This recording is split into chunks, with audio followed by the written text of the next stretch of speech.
Mis amados, qué bueno tener esta nueva ocasión de hablar con ustedes. Quiero bendecirles en este día y me he visto, yo diría, motivado por el Espíritu de Dios a conversar algo de la palabra con ustedes.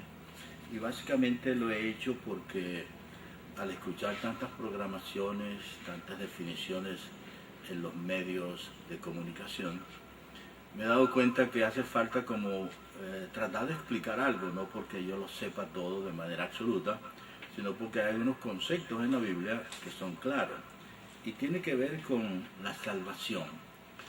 Yo he oído a muchos líderes en diferentes lugares, pastores, evangelistas, maestros, que muchas veces se quejan por qué un creyente de repente manifiesta unas actitudes o unas conductas un poco extrañas, como por ejemplo no asiste de manera correcta a la iglesia de manera continua, no apoya la programación, como que vive un tipo de vida desinteresada e indiferente a las cosas de Dios. Sin embargo, ese creyente va a la iglesia, asiste, se emociona, se alegra, pero cuando sale de la iglesia como que manifiesta una actitud que no corresponde a un creyente. Algunas veces nos preguntamos cuál será el problema, por qué es que un creyente que testifica, que habla de que es creyente, se comporta así. Indiscutiblemente que a medida que he ido leyendo la Biblia y algunas veces estudiándola de una manera académica y viendo mi propia vida, me he dado cuenta que hay ciertas cosas que deben estar presentes en la vida de un creyente, lo que yo llamaría un creyente normal. ¿Qué es un creyente normal? ¿Cómo es que se comporta un creyente normal? No quiero decir que hay creyentes anormales, simplemente que hay como una pauta en la Biblia que establece, de acuerdo a lo que dice Dios, cómo es un creyente. ¿Se acuerdan la palabra de Jesús que dijo, por sus frutos los conoceréis? Cuando le preguntaron sobre cuál es la conducta apropiada de un creyente, de una persona, dijo, bueno, a los hombres ustedes pueden saber más o menos quiénes son ellos, de la misma manera que ustedes pueden distinguir o definir a un árbol por su fruto. Y eso es muy importante. Yo traje algunas par de cosas que quiero compartir con ustedes que tienen que ver con la problemática humana dentro de la iglesia. Yo estoy seguro que una de las cosas que establece la vida de un creyente normal es la conversión. Fíjense ustedes, la salvación no es un evento en la vida de una persona. La salvación no es algo que sucede un día y determina la vida de un individuo. No, la salvación es un proceso que comienza cuando nosotros vamos a una iglesia o cuando nosotros nos encontramos en un momento de crisis o cuando nosotros enfrentamos un conflicto difícil para resolver por nosotros mismos, entonces recurrimos a las autoridades, recurrimos al hospital, etcétera, etcétera. Ese proceso se llama conversión. O sea que la salvación es un proceso que comienza con la conversión. Cuando la Biblia habla de la conversión, lo dice en esta manera a través de los labios o de la pluma del apóstol San Pablo. Cuando San Pablo dice en el capítulo 5, versículo 17 de 2 a los Corintios, él dice, de modo que si alguno está en Cristo, nueva criatura es. Fíjense, y dice, las cosas viejas pasaron, he aquí todas son hechas nuevas, estableciendo que llega un momento cuando una persona que no es creyente llega a Cristo y por medio de la conversión decide venir a Jesús y permite que Jesús haga en él cambio rotundo, cambio relevante, cambio significativo, para que él sea capaz y tenga el poder y tenga la voluntad de dejar de hacer lo que antes hacía para hacer cosas nuevas. Eso es conversión. Cuando la Biblia habla de esto, está diciendo en las palabras de Jesús que cuando alguien se convierte al Señor, ha entendido que él estaba muerto en delitos y pecados, pero que ahora, por la gracia de Dios, que es gratuita, él es salvo y comienza una nueva vida. Jesús lo presenta en esta manera, dice, el que cree en mí tiene vida eterna y no vendrá a condenación. Entonces establece un paralelo y dice, sino que ha pasado de muerte a vida. O sea, dos estados, un estado de muerte y un estado de vida. Cuando uno está en el estado de muerte, no es creyente, no es salvo, no es evangélico, no tiene una experiencia. Pero cuando uno pasa por medio del sacrificio de Jesucristo de un estado de muerte a un estado de vida, entonces es creyente y es lo que el apóstol Pablo llama nueva criatura.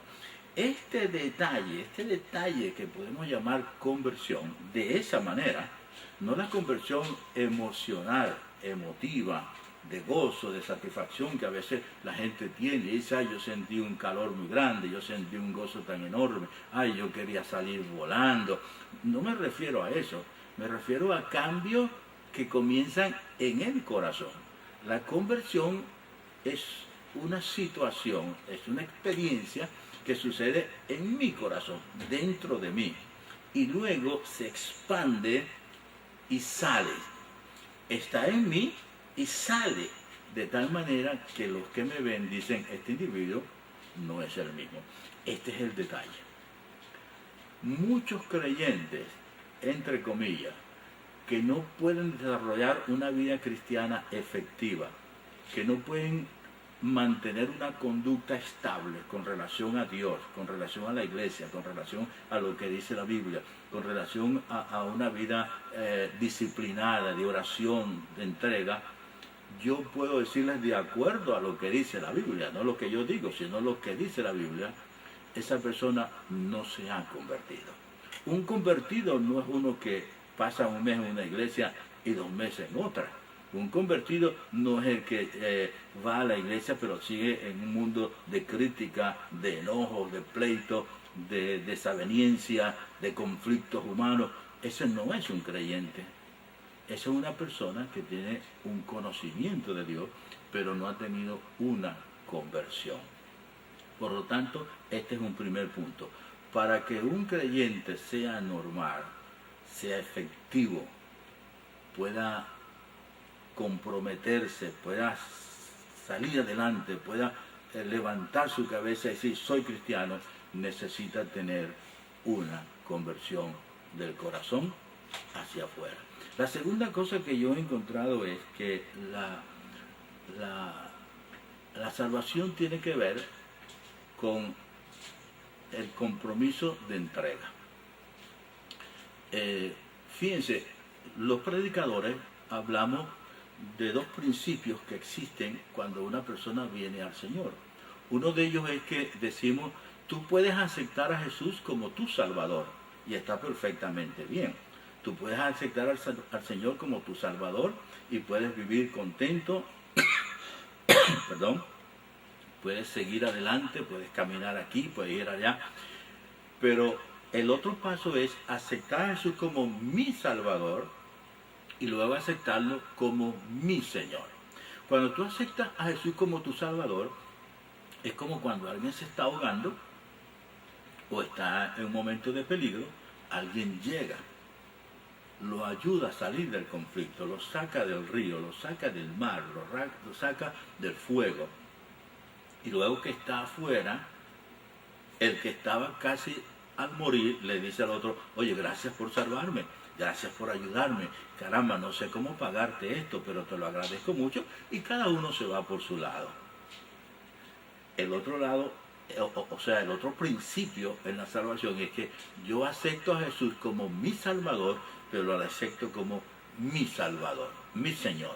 Cuando yo lo acepto como mi Señor, le estoy diciendo, yo no quiero simplemente ser un hombre salvado del fuego. No quiero ser un hombre salvado del maremoto, de la crisis.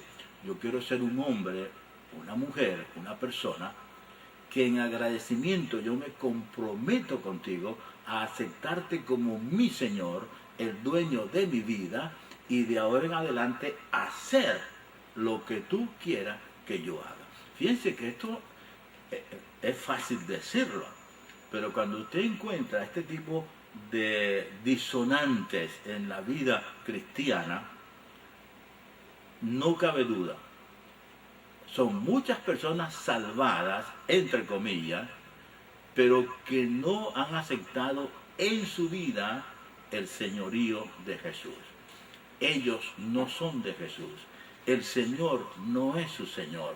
El Señor no es su dueño, porque ellos continúan viviendo en su vida antigua.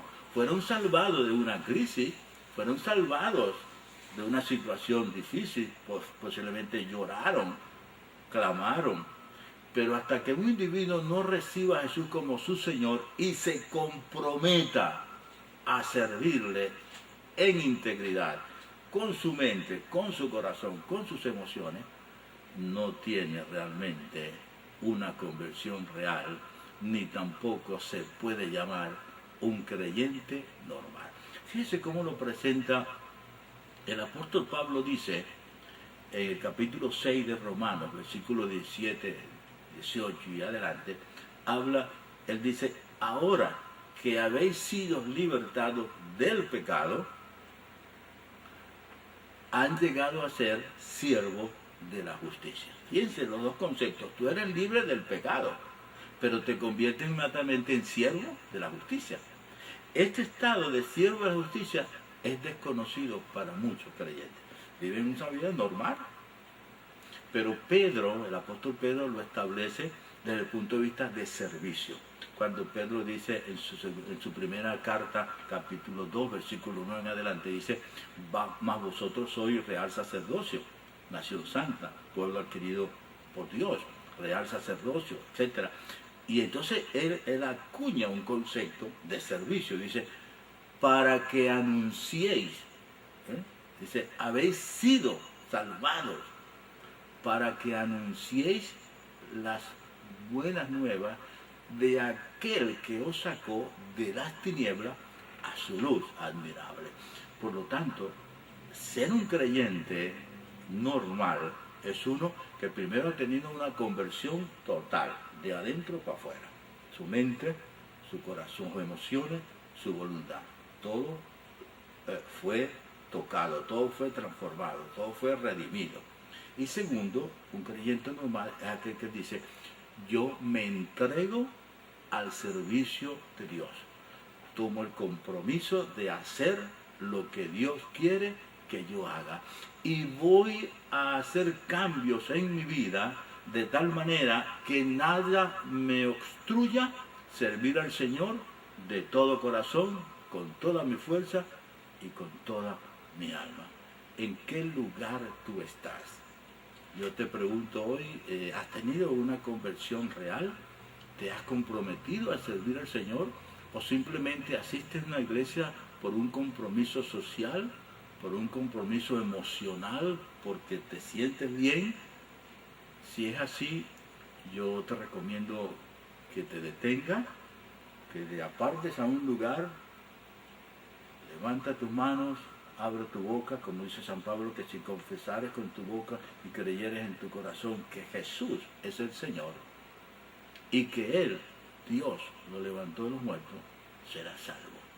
Por lo tanto, cuando haces eso, le dices, Señor, me quiero entregar a ti, quiero que tú me cambies realmente, pero también quiero comprometerme contigo para que cuando tú vengas me encuentres haciendo así. Que Dios te bendiga mucho en este día, que seas bendecido y que puedas tomar esta palabra y guardarla en tu corazón.